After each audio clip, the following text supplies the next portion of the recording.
Hello everyone, मैं प्रीति ma'am आपका बहुत बहुत स्वागत करती हूँ आपकी अपनी क्लासेस में। जैसा कि आप जानते हैं, हम अपना 4th चैप्टर पढ़ रहे थे रासायनिक अबंधन और आणविक संरचना, जिसमें अपना बेसिक कवर कर चुके हैं। ठीक, और इस बेसिक में हमने बात की थी स्थायित्व की, यानी कि स्टेबिलिटी की, है ना। तो आज हम पढ़ेंगे कि जो परमाणु होते हैं वो स्टेबिलिटी गेन करते हैं। ठीक है, तो वो गेन कितनी तरीके से कर सकते हैं। पहली बात तो गेन करते हैं क्यों, स्थायित्व को प्राप्त करने के लिए, बॉन्ड शेयरिंग, है ना। बंध बनाते हैं, बंध की एक नाम हम लोगों ने लास्ट अपनी वीडियो में पढ़ा था। बंध बनाते हैं, बंध क्यों बनाते हैं, स्थायित्व को प्राप्त करने के लिए, है ना। तो अब हम आज की इस वीडियो में पढ़ेंगे कि ये बंध या ये बंध की जो पॉसिबिलिटी है वो कितने तरह की है। ठीक, तो ये बंध की पॉसिबिलिटी है 3 तरह की। कितने तरह की? 3 तरह की। बंध यानी स्टेबिलिटी क्यों हुई, स्टेबिलिटी कैसे आएगी? स्टेबिलिटी आएगी बॉन्ड बनाने से। और बॉन्ड, ठीक है, स्टेबिलिटी कैसे आएगी? बॉन्ड बनाने से। और बॉन्ड कितने तरह के होंगे? 3 तरह के। यानी कि यहाँ पे हम लिख सकते हैं, यहाँ पे लिख सकते हैं क्या, टाइप्स ऑफ बॉन्ड। मतलब हो गया बंधों के प्रकार। ठीक है, बहुत सिंपल है। हम जानते हैं कि बंधों के प्रकार, लास्ट वीडियो में हमने वर्ड पढ़ा था कि आपस में बीच में एक शेयरिंग होती है। शेयरिंग के कारण इलेक्ट्रॉनों के मध्य इनकी शेयरिंग होती है, तो एक आकर्षण बल कार्य करता है जो इन दोनों को बांधे रखता है। तो बांधे रखता है तो वो क्या बनाते हैं? वो बंध बनाते थे। क्यों बनाते थे? स्टेबिलिटी को प्राप्त करने के लिए, टू गेन स्टेबिलिटी। मतलब स्थायित्व को प्राप्त करने के लिए वो क्या करने बनाते थे? बंध बनाते थे। तो अब बंध कितने प्रकार के हो गए? बंध 3 प्रकार के हो गए। आज के इस वीडियो में पढ़ेंगे बंध 3 प्रकार के हो गए। पहला प्रकार, दूसरा प्रकार और तीसरा प्रकार। पहला प्रकार हम यहाँ पढ़ेंगे। पहले प्रकार का जो नाम है, पहला प्रकार क्या है? परमाणुओं के मध्य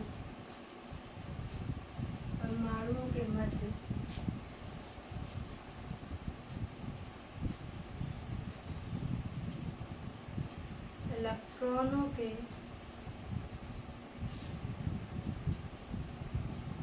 स्थानांतरण द्वारा। पहला क्या है? मतलब एक तरीके से मान के चलो कि बंधों के बनाने के 3 कंडीशन है। उन 3 कंडीशन, पहली कंडीशन क्या है? परमाणु के मध्य इलेक्ट्रॉनों के स्थानांतरण द्वारा। अगर परमाणु के मध्य स्थानांतरण किया जाएगा तो आयनिक बंध बनेंगे। कौन से बंध बनेंगे? आयनिक बंध। ठीक, कौन सा बंध बनेगा? आयनिक बंध। दूसरा देखो, दूसरा है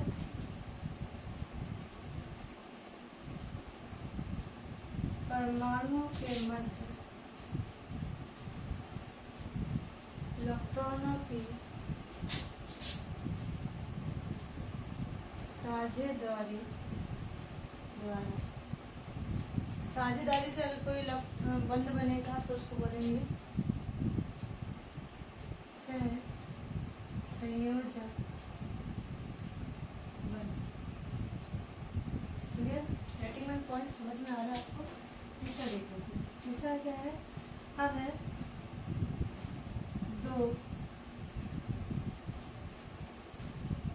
परमाणुओं के मध्य 2 इलेक्ट्रॉनों की ऐसी साझेदारी जिसमें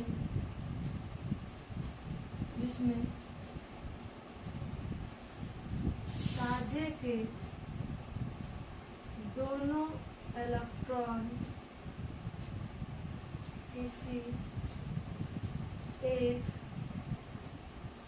परमाणु द्वारा दिए जाए।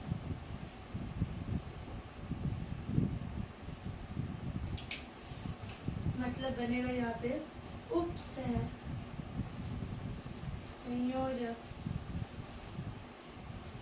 उपसह संयोजक बंध। ठीक, समझ में आया कुछ? मैंने बोला था लास्ट वीडियो में कि परमाणु जो होते हैं वो स्थायित्व को प्राप्त करने के लिए क्या करते हैं, बंध बनाते हैं। ठीक, अब उस बंध को बनाने की कितनी कंडीशन है, 3 कंडीशन है। 3 कंडीशन से कोई भी परमाणु जो है बंध बना सकते हैं। 3 प्रकार से बंध कैसे बनाएंगे, देखो क्या कंडीशन क्या कंडीशन है पहले कि परमाणुओं के मध्य इलेक्ट्रॉनों के स्थानांतरण द्वारा, यानी परमाणुओं के मध्य क्या हो, इलेक्ट्रॉनों का स्थानांतरण होगा तो कौन से बंध बनेंगे, आयनिक बंध। तो मैंने यहाँ लिखा इसको इंग्लिश बोलेंगे ट्रांसफर ऑफ इलेक्ट्रॉन, यानी पहला बंध कौन सा बनेगा, आयनिक बंध। यानी कि बंधों के प्रकार पहला प्रकार कौन सा हो गया, बंधों के प्रकार पहला प्रकार कौन सा हो गया, आयनिक बंध। ठीक, फिर दूसरी कंडीशन क्या है कि परमाणु के मध्य इलेक्ट्रॉनों की साझेदारी द्वारा, तो परमाणु के मध्य इलेक्ट्रॉनों की साझेदारी से बनेगा। तो दूसरा प्रकार कौन सा हो गया, दूसरा प्रकार हो गया सहसंयोजक बंध। और तीसरा क्या हो गया, साझे की जो इलेक्ट्रॉन होंगे वो किसी एक परमाणु द्वारा दिए जाएंगे, यानी इसको बोल दिया उपसंयोजक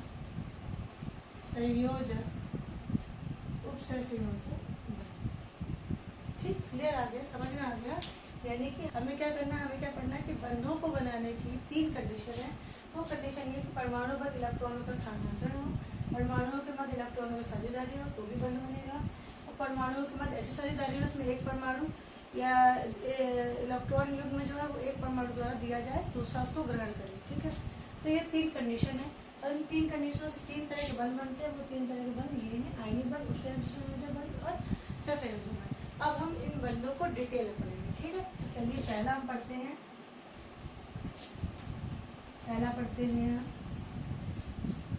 आयनिक बंध। ठीक है, तो पहला बंध हम पढ़ते हैं, पहला बंध है हमारा आयनिक बंध। ठीक है, बहुत आराम से धीरे धीरे पढ़ेंगे, समझ में आएगा। आयनिक, देखिए आयनिक बंध को हम लोग वैद्युत संयोजक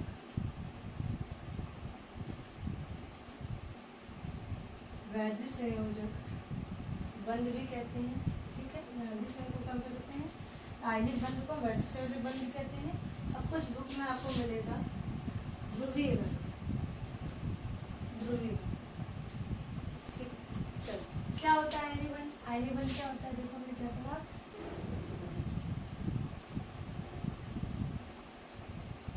परमाणुओं के मध्य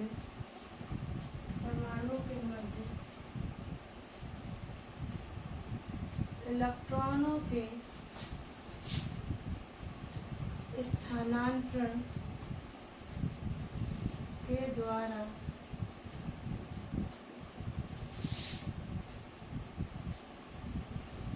आयनिक बंध बनते हैं। ठीक है, वही कुछ नया तो नहीं पढ़ा हमने, वही चीज़ पढ़ी। क्या पढ़ा कि जब परमाणुओं के मध्य इलेक्ट्रॉनों का स्थानांतरण होता है तो आयनिक बंध बनते हैं। ठीक, अभी आयनिक बंध जब बनता है, देखिए अब हम लोग उसको एग्जाम्पल के थ्रू जानते हैं। जैसे कि हमने एग्जाम्पल ले लिया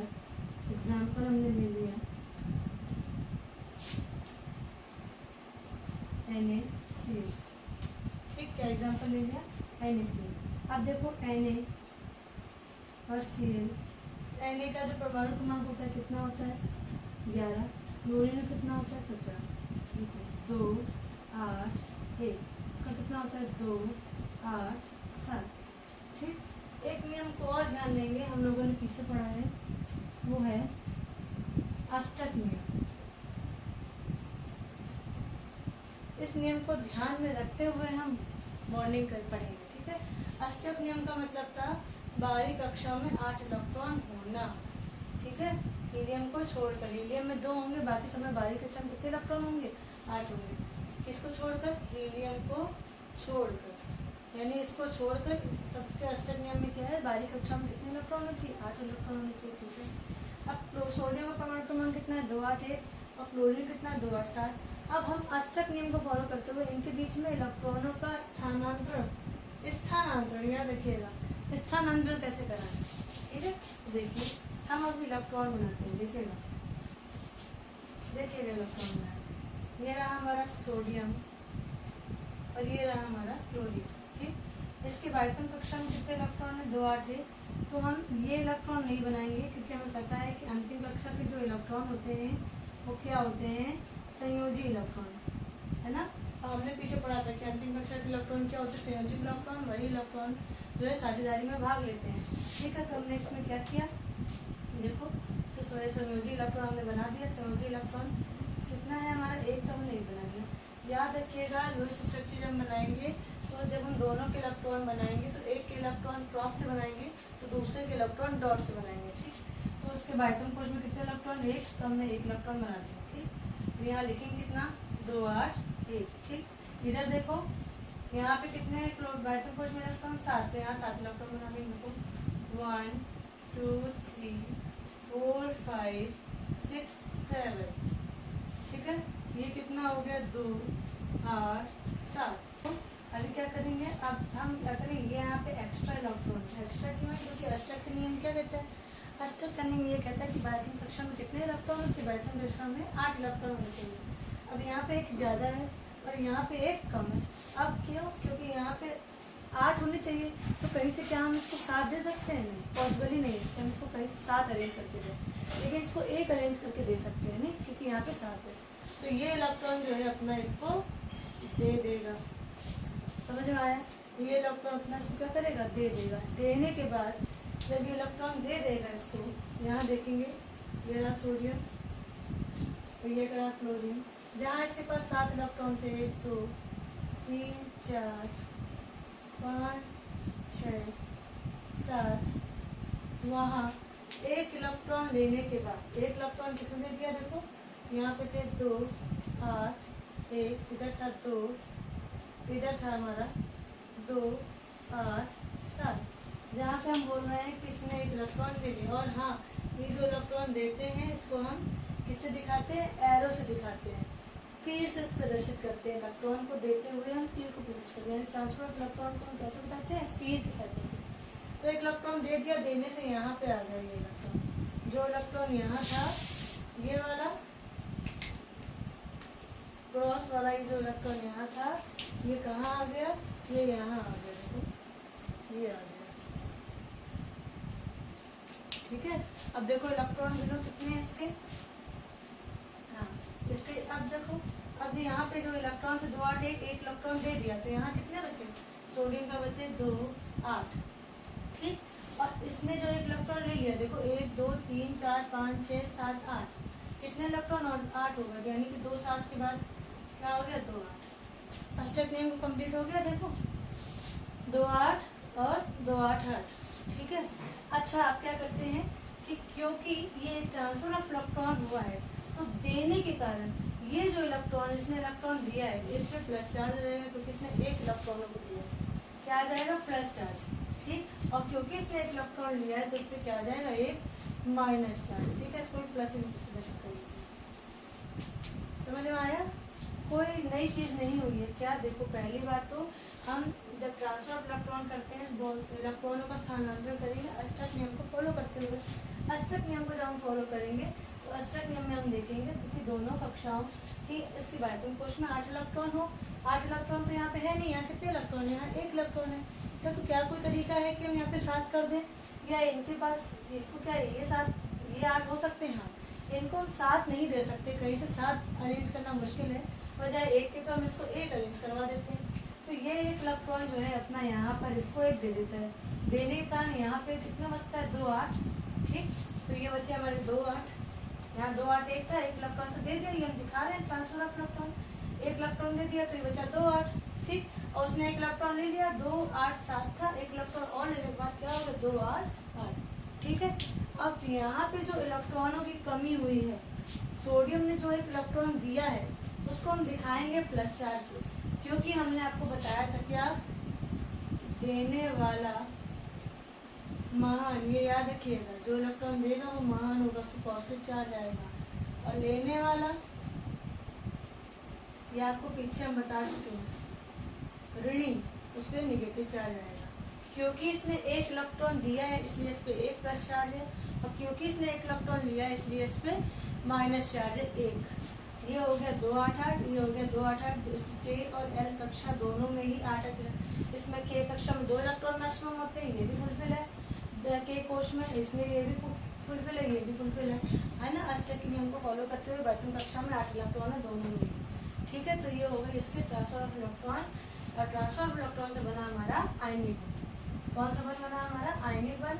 हाँ, क्योंकि इस बंध में प्लस और माइनस यानी धनायन और ऋणायन होते हैं, यानी देने वाला जो परमाणु होता है वो धनायन बन जाता है क्योंकि उसने इलेक्ट्रॉन दे दिया होता है, और जिसने लिया होता है वो ऋणायन होता है।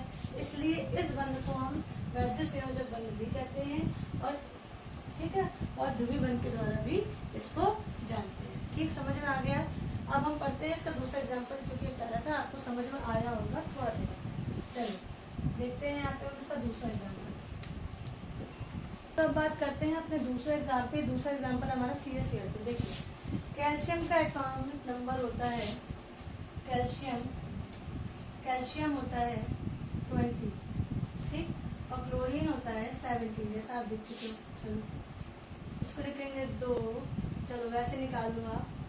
1s2, 2s2, 2p6, 3s2, 3p6, 4s2, ठीक। इसका हुआ 1s2, 2s2, 2p6, 3s2, 3p5, ठीक। काउंट करेंगे, इसमें 20 होते हैं, एटॉमिक नंबर 20 है। तो 2 2 4, 6 4 10, 2 12, 6 18, 2 20, 20 हो गए, ठीक है। इधर देखो 17 होना चाहिए, 17 होना चाहिए। 2 2 4, 6 4 10, 2 12 और 5 17, ठीक है। कितने इलेक्ट्रॉन होने चाहिए? 17, तो 17 17 हो गए, ठीक। तो चलो आगे आते हैं। देखो देखो क्या करना था हमको, अष्टक को नियम को फॉलो करते हुए। अभी आप बोलोगे मैम इसमें तो सब भरे, इसमें तो आपको समझ में आ रहा है कि P में 6 इलेक्ट्रॉन होने चाहिए, और कितने इलेक्ट्रॉन भरे हैं? 5, तो ये तो अनफिल है, ठीक, ये फुलफिल नहीं है। चलो इधर आते हैं हम, यहाँ पे देखते हैं, यहाँ तो सब भरे हुए हैं। तो देखिए इसके पीछे भेजा, कैल्शियम से पहले होता है ऑर्गन, ऑर्गन का एटॉमिक नंबर होता है 8।